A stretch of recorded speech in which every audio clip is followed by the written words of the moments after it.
He's back. And then no problem.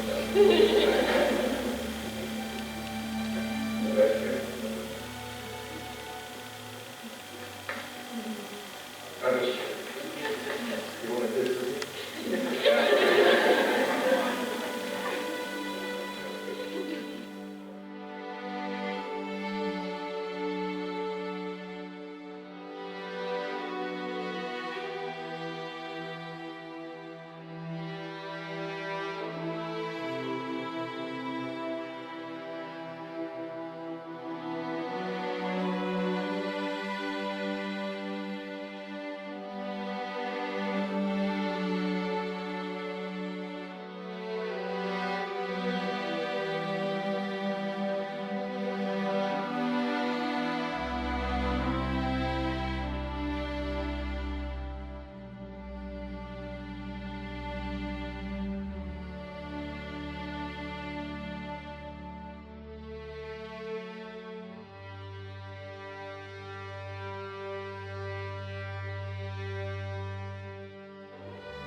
Love story.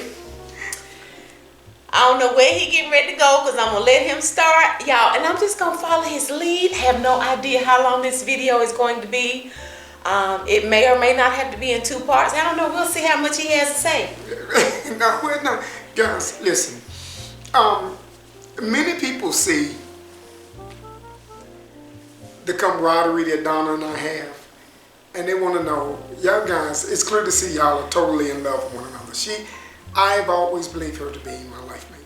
So on this journey that we're finna go through, guys, we're gonna take you guys through stages of our lives. The meet, the departure, somewhat of our separate lives, and the coming back together. So that way, guys, you'll be able to know exactly how this journey of our life has happened and how we are to where we are now. So starting, I'm going to give her a kiss in case she get mad at me, and then I don't have to ask for no kiss if she mad.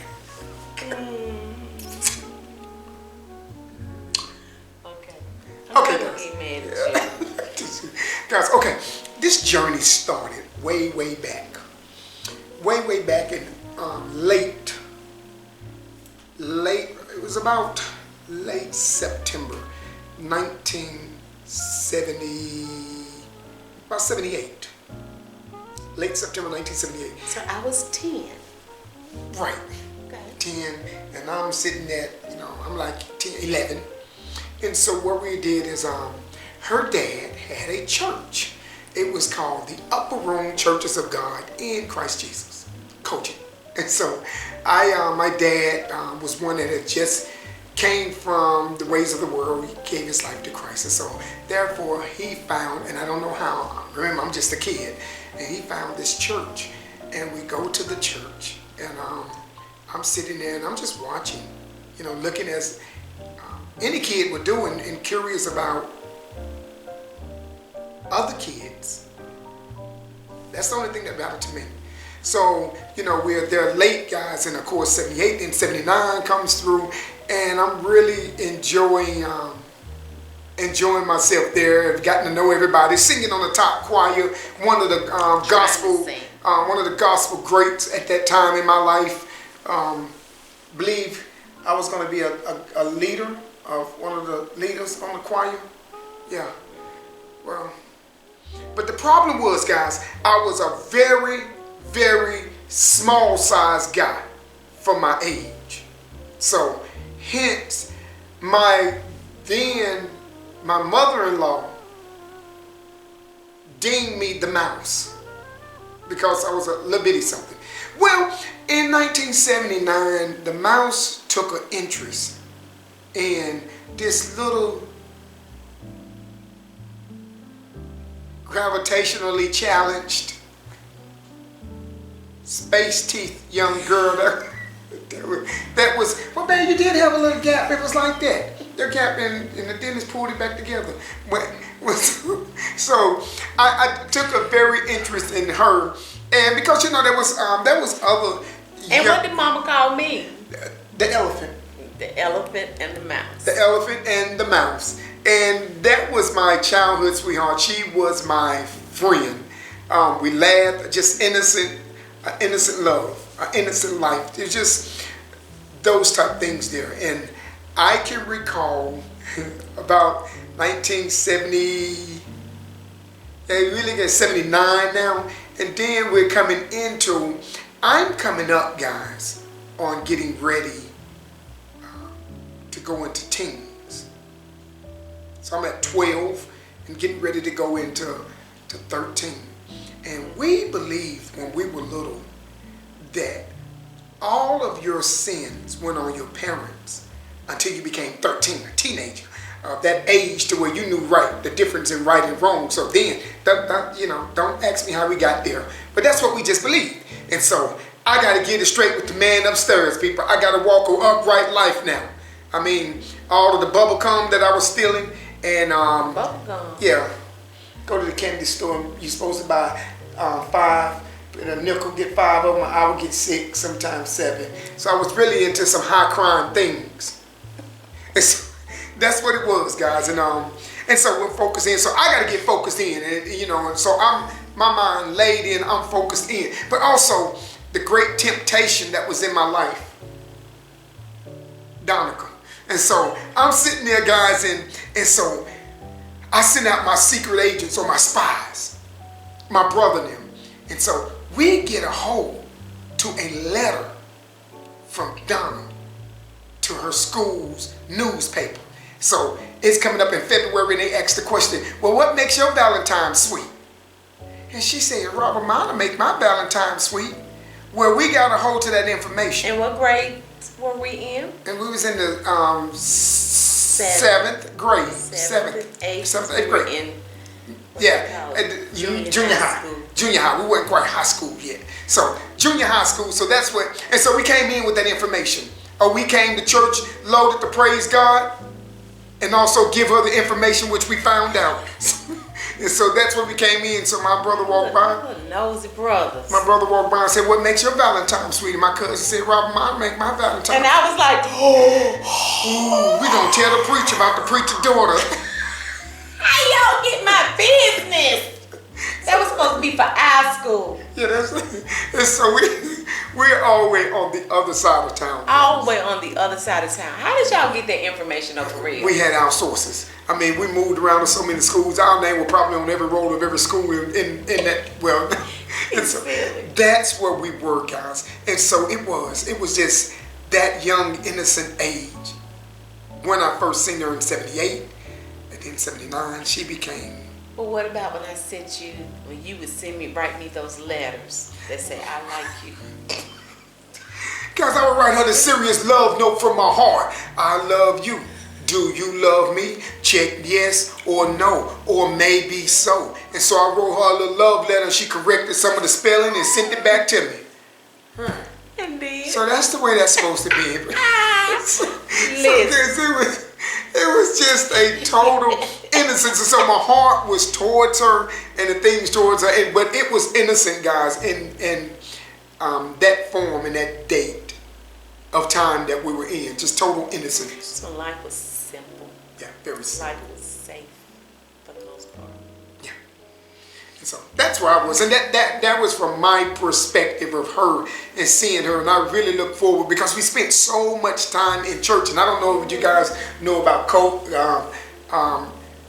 Kojic churches at that time, and they just spend massive amount of time in church. I guess if you keep you in church, you stay safe. I would be so excited to go to church so I could see you. Girl, and I was so stunning. I just couldn't wait to get to church. No, I was, and I really loved because when we sung on the top choir together.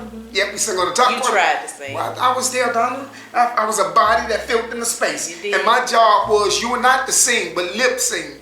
And so I was lip singing with all my heart. Giving it to Jesus.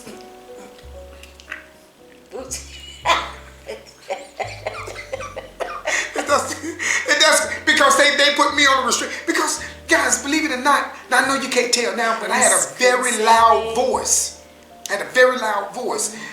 So it would carry, and so I couldn't sing because I would carry past everybody. And if you just should have stopped at "I couldn't sing."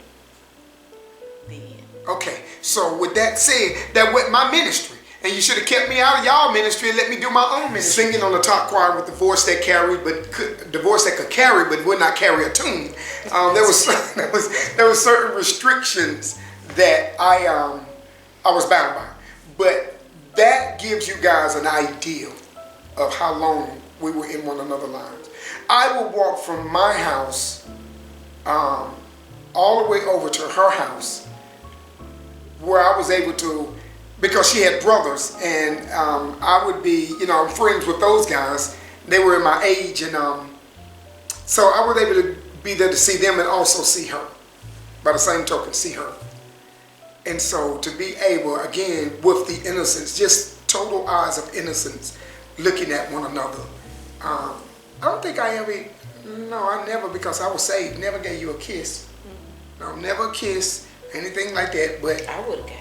Yeah, you would have got a beat, and I would have probably went to hell. Yeah. So that just wasn't even in our lexicon of thinking, guys, words. But it was just total innocence. And so as I gotten older, like I said, 13 to the teenage years, I made it up in my mind to be more and more focused in unto church and what I believed and what I stood on. The things of God, really the things of God. Staying focused there. But with my life seemed to be, as for a young person, as innocent and as happy as can be. That's where I was. And then what age was it? What age were you guys when you all end up leaving my dad's church? That's where the split came in, because Yeah, now, I go there, but I spoke how I felt during those years, those 3 years. I mean, well, that's how I felt too. Like I said, the only time we saw each other at church, and then when you would come to our house, he would mainly play with my youngest brother. They were good friends, and he used that as an excuse really to come and see me. He would come and play with my brother. I see my friend. See your friend? That's what I see. And he would come and play with my brother, and come from where he lived and would walk there and walk back. And that's the time where I really, your underarms used to stink. I was a little boy. We didn't have no deodorant. Guys, that's what I'm saying. He'd be outside playing, man. Them underarms were strong. So- they were giving. They were giving what? Funk. Your underarms smell terrible. Well, okay, guys, and so do you know, guys, when you're into that switch, you're that young kid, that 12, that 11, 12. Yeah, but the deodorant we had, it was watered down because you couldn't afford the real high dollar stuff, Donna. It was high deodorant watered down. Yeah, have y'all guys ever heard of some watered down deodorant? Some stuff, I think it was like the roll-on stuff, and when you sweat it, it rolled right off. So that's what it was. That's what it was, guys, that we had. The roll-on stuff that would roll off when you got really sweaty and hot. Now they have deodorant once you put it on, where when you get hot, it holds on with everything. I'm not gonna let you stink. And so we didn't have the not gonna let you stink deodorant then. So, but that was pretty much it for the dip. We talk on the phone a little bit here and there, wouldn't we? Well, there was kind of restrictions on the phone thing. Remember, guys, you're talking. talking. A house phone, a landline. Yeah, we ain't have all of the technology that's here today with all of the stuff where you can, text, or you can FaceTime, or you can all of these things. And there was 20 phones through the house somewhere. Yeah. You had just gotten into call waiting or two-way calling. And so three-way calling, stuff like that. You had just gotten into those type things. So those were luxuries in homes. And so, when you got it, you look over, did somebody call me? And your brother on the phone, the older brother, nah, ain't nobody call.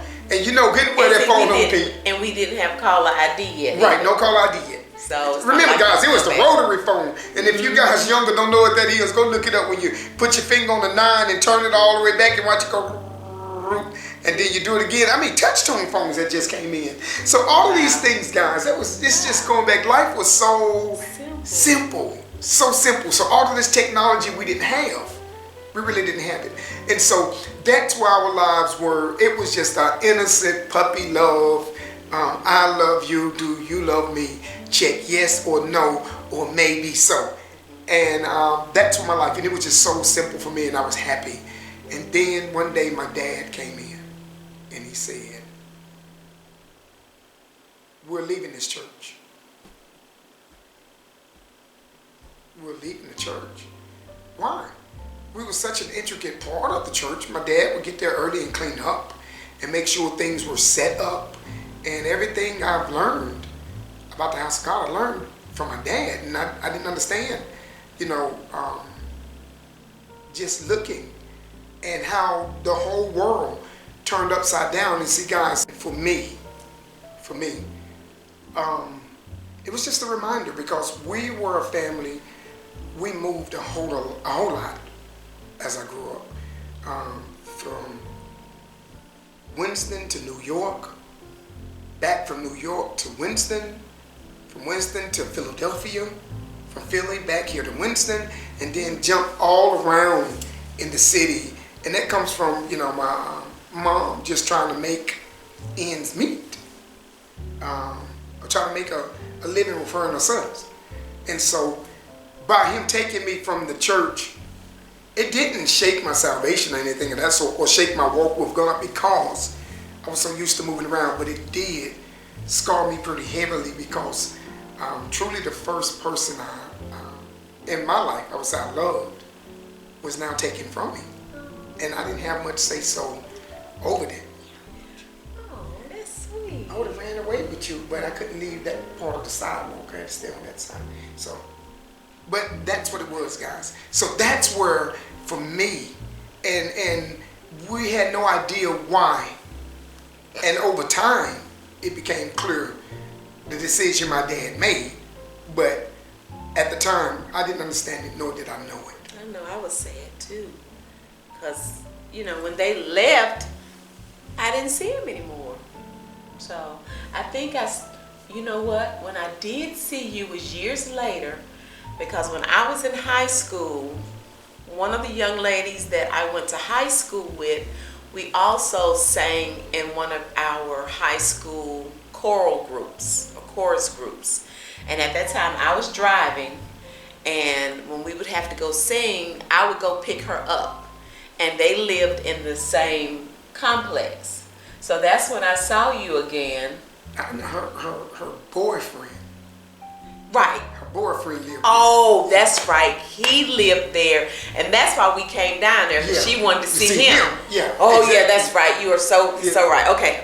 That's And right. that- Keep me on track. That's It was- exactly right. And that's where it was, guys. And But that's when I saw you again. Yeah, so we ran into each other because, like, remember, we just turned. You're looking at just getting into teenage years, which we're going to middle school, will be known today, or junior high school at our time, and all of a sudden, you know, she sees me. And I was 16. Yeah. So I was 16 then. Yeah, some time don't pass. Like 3 years have passed. So, was 4 it? years. Was it? No, it was something before that. I remember. What was before that? Because where we live, guys, there was redistricting. Remember? Okay, because high schools was just, remember, you were at East, which was at that time We saw each other sometime at Atkins. Atkins, Then- yeah. Okay, Atkins. okay. So we went to a school that was called Atkins, and we were there. At that time, I Okay. didn't like her because she was interested in this other little boy, her little fast tail that made me mad. And so what I did is looked at this little, and his teeth was little. You said he had a funny smell too. Yeah, he had a funny smell. And all of a sudden, I got all my colognes and stuff together. I'm growing up and spreading out a little bit. My colognes together, and the deodorant learned how to hang on. It no longer just ran. And his teeth was little, and he smelled funny. So I don't know what she was looking for in life. I had never forgotten her, but she seemed to have moved on. So this love story, guys, has some horror endings in it, and so I don't know. Well, nevertheless, that's what it was, and I was really upset when I seen her acting all funny because she in high school. She was smelling herself then. Oh, baby, you're right here. I'm just saying. I forgot. It's okay, babe. Okay. You can see right now to this day, Were you scarred? I'm sorry. Yeah. I didn't mean to act funny. it was. You actually funny. You probably weren't paying me too much attention. I was paying you plenty attention. How I know you was acting funny? Okay. So there we were, guys, and again, these years are going on, and ran into one another because of the redistricting, the way they did the schools, and so for 1 year, we were at Same school. we was at the same school. For 1 year, we were at the same school, and that was it was fun. And I mean, just being able to be there in school, going through. You're in high school now. You seeing different things and learning different things and expanding the mind. You And got a little taller. yeah, I told you, my colognes got together and my deodorants got together, and you know, everything. You know, you start hitting that high school. So skinny. I was not skinny down. So skinny. Guys, I had a high metabolism rate because I was very athletic. Yeah. You was so So skinny. high. They can imagine. They see your knees and your legs, so they can only imagine what you look like growing up. But they were strong, and I ain't talking about smelling strong. They were strong. Guys, but that's what it was. But to see her in high school and to see everything changing about her. Body is developing, mind is developing, and things of that sort. But so My body was developing. yeah, your body was developing. You was a little short, bouncy. Now you kind of. Okay, watch it, sucker. And so, guys, that's what it is. Short and bouncy. you What was that mean? You was a little short and bouncy. What was that? We call it fire marshal. We're sitting here, we on fire. Oof. Donna, you hot. Okay. So that's what it was, guys, and that's where it went in our high school years. And again, the next time after that, because they changed that high school, that's when she went. Both of us was in this. We were both in Kernersville. As a matter of fact, our schools was arch rivals. You know, Yes. our schools were arch rivals. Yes. And again, staying with athletes, playing on the basketball team and stuff would definitely visit with first school. But I'm not sure what it was like with you with because Dad was very strict. My dad was very strict. Yeah, so I'm not sure what you was at. You did a lot with ROTC. Yeah, I was in ROTC. And at that time, my baby sister had not been born yet. So it was me with my 3 brothers. So I was a tomboy. It's like everything my brothers did, that's what I felt like I wanted to do. And if I could try it, I did. So one of my older brothers was in, well, a couple of my brothers they were in ROTC. So I was in ROTC too. And then I moved up in ranks in ROTC. I became company commander. And at that time in my high school, there was only one company commander. And yes, it was me. The little fellas were mad because I was company commander. But, so again, I followed in my brother's footsteps. So I did ROTC. I drove a school bus in high school. Imagine that. Had kids driving kids. Yeah. I drove a school bus in high school, and I also sang in the chorus. Now, this particular chorus, it was called the Caprice. We had and that was an all-female group that was called Caprice. You had to audition for that group, and then there was another group that was male and female, and that group sang a cappella, and that group was called the Madrigals. So again, that group was male and females. They sang a cappella, and then the Caprice, they sang, that was all females, but for both of those groups you had to audition. So only thing I really did was we did concerts and stuff. Like, I didn't hang out after school for going to games and basketball games and football games, and my daddy had us on lock. They were very protective of us, and we just couldn't do a lot of the things that, you know, a lot of the high school kids could do. Like they would go skating and go hang out at the mall, be at the skating rink, go hang out at the mall. We weren't allowed to do any of that. So it was pretty much what I did at school and church.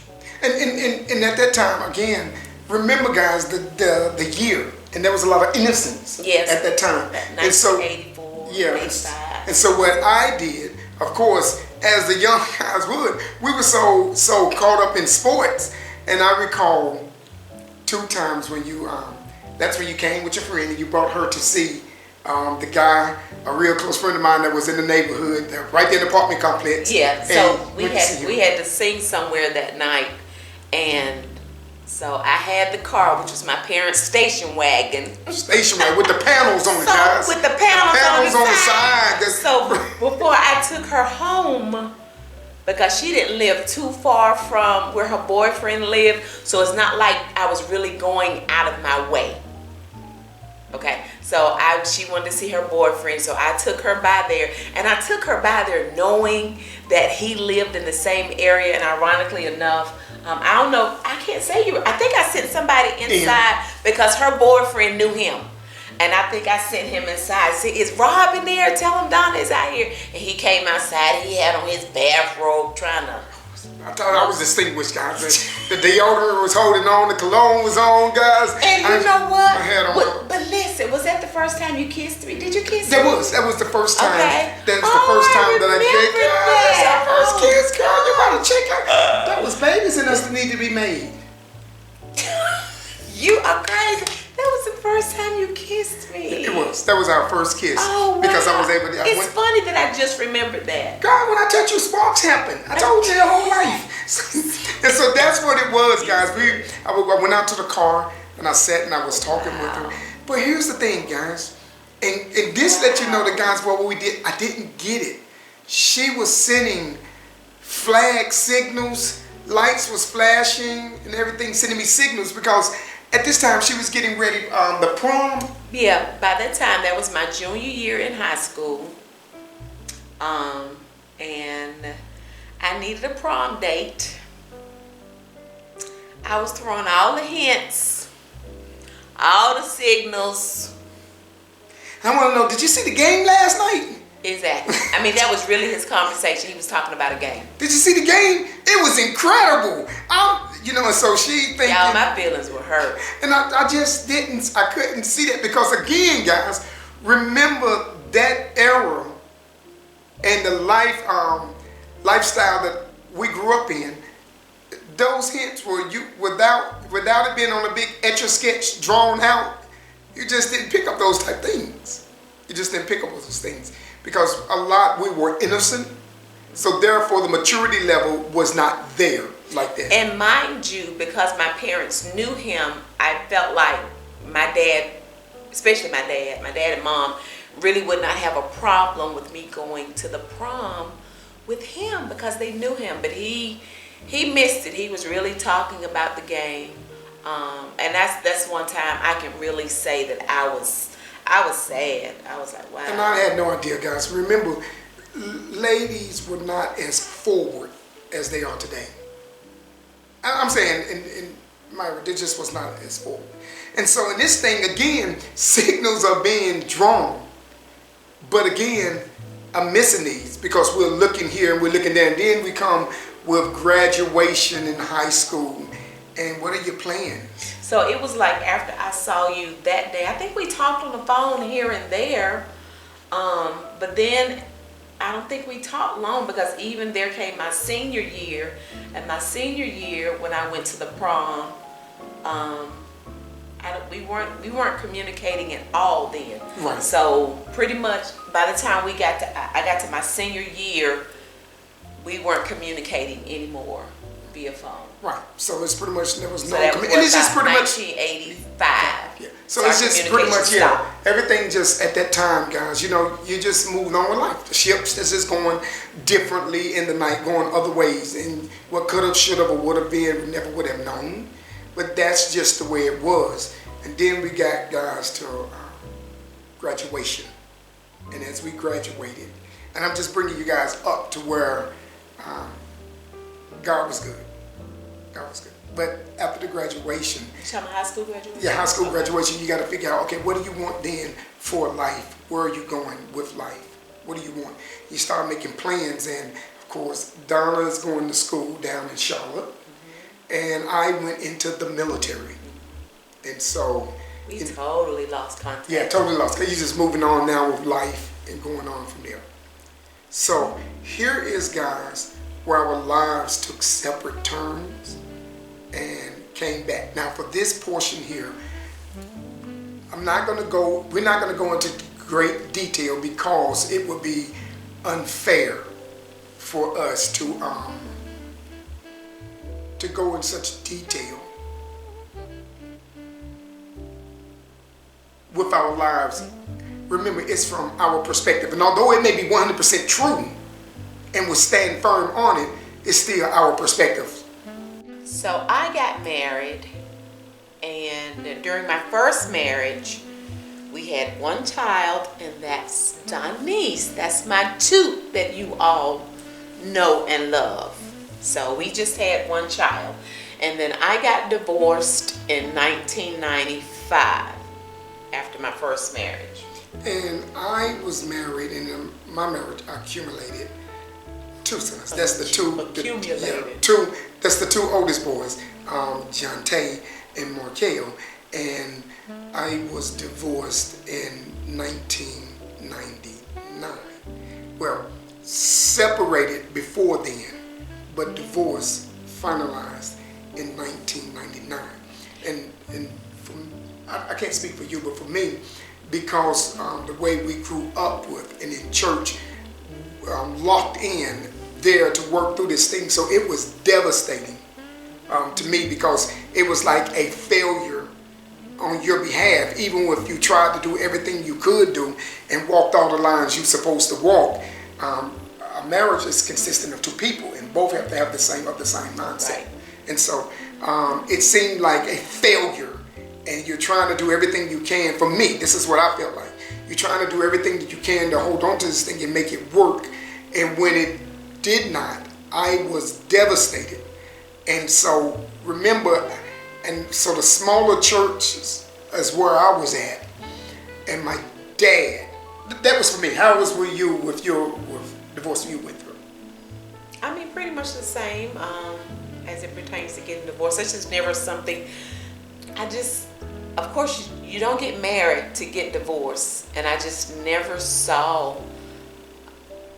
I never saw that coming. I never would have imagined that when I got married the first time, that it would end in a divorce. You all in. I mean, it was, like he said, it was devastating. It's like I kind of felt like, okay, where do I go from here? What do I do? And just it was hard. It was hard. And even during that time, let me back up a little bit. While I was I already divorced? I'm trying to think if I was already divorced. We kind of ran into each other again. You were still married, but my daughter Denise and Jonte were in the same daycare. Remember that? Right, same year. So we ended up. Same year. That's right. They were born the same year. One in April and one in August, and we ended up coming to the daycare and running into each other, only to realize that our children were in the same daycare class. So that was like, wow, that was crazy. But after I went through my divorce, I started visiting one of the largest churches, be considered a mega church here in our city, and I started visiting there. Now keep in mind, we came from a very small church, very small. We're talking maybe 30, 40, 50 members, just a small church. And then for me to end up at one of the mega churches here in Winston-Salem, got involved in ministry on the praise team, and just enjoying doing ministry and serving God and just healing and all of that. So by this time, we're in like 1999, 1998, 1999, 2000, that area. 99. About 99. 99. When I was at this church, and like I said, I was on praise team and everything. And then I happened to look up one day, and he was at church. Okay, like, what? Let me tell you how I got there. Guys. And you see that grin?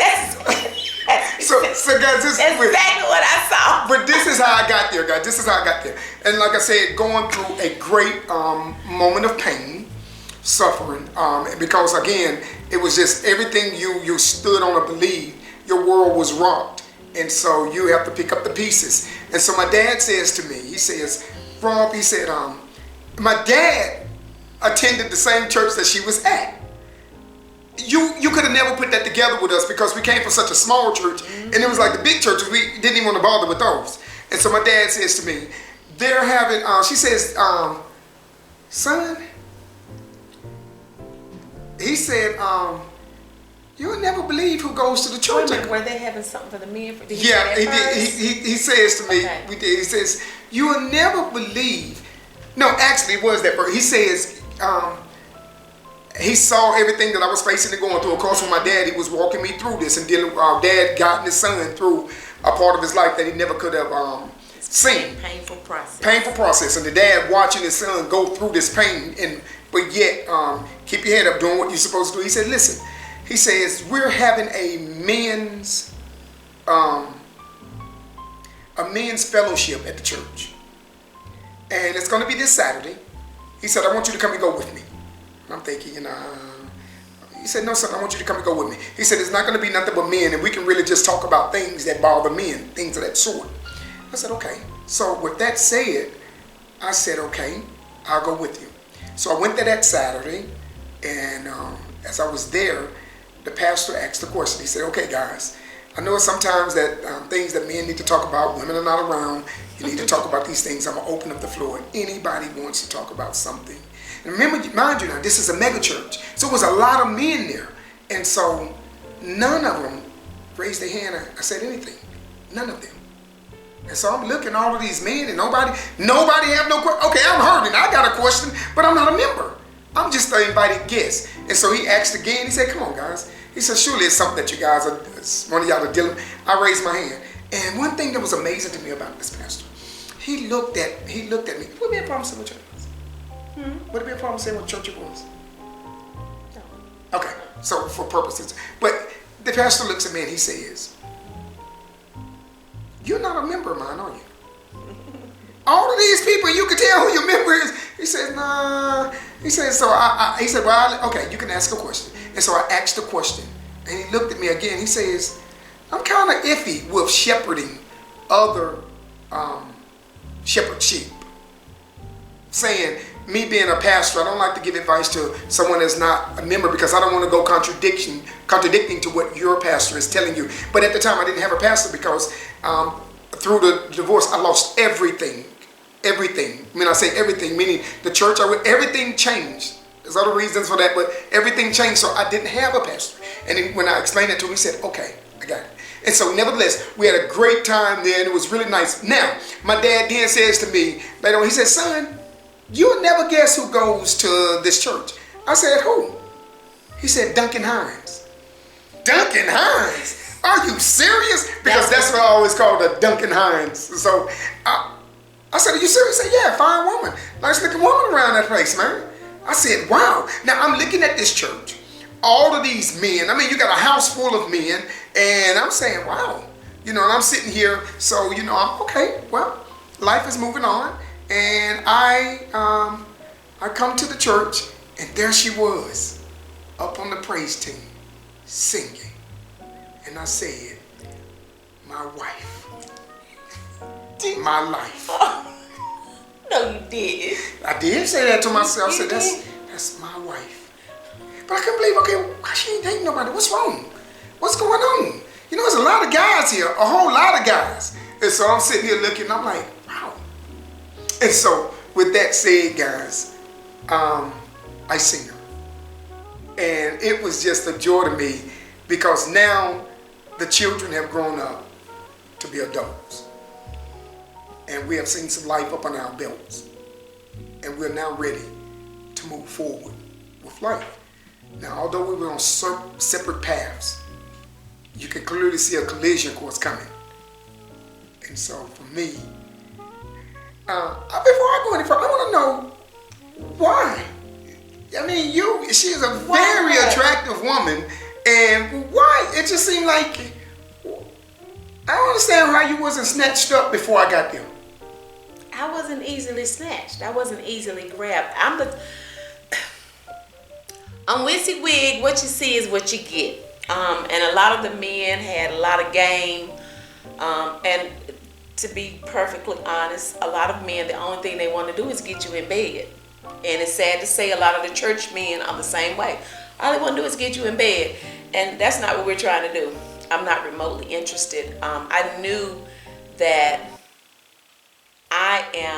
I'm a wife. That's who I am. That's what I'm supposed to do. I'm supposed to be a wife. I'm wife material. So I didn't want to play games. I wasn't interested in, well, let me just take you to dinner. If you were not interested in wanting to have someone as an exclusive, to date, to get to know, to eventually marry. If you were a man and you weren't interested in eventually being married, then I'm not for wasting my time. Not to mention I had a little girl that I was very protective of. So I didn't have time to be in and out of relationships and I'm gonna need you to keep my baby while I go on this date. I was not interested in that at all. So I wasn't in any hurry because for one thing, I was still hurting. I was still trying to heal from the devastation that I had experienced going through a divorce and even the cause of the divorce. And I just wanted to be at church, serve the Lord, heal. And I know that eventually he would find me. So I wasn't looking for him. He would find me. And I felt like I would know. I felt like I would know. So I think with some of the men that I came in contact with, I think I'm pretty good at discerning. And sometimes you didn't have to say too much for me to know I'm not remotely interested in fooling with this rascal. Because God knows that there were several rascals.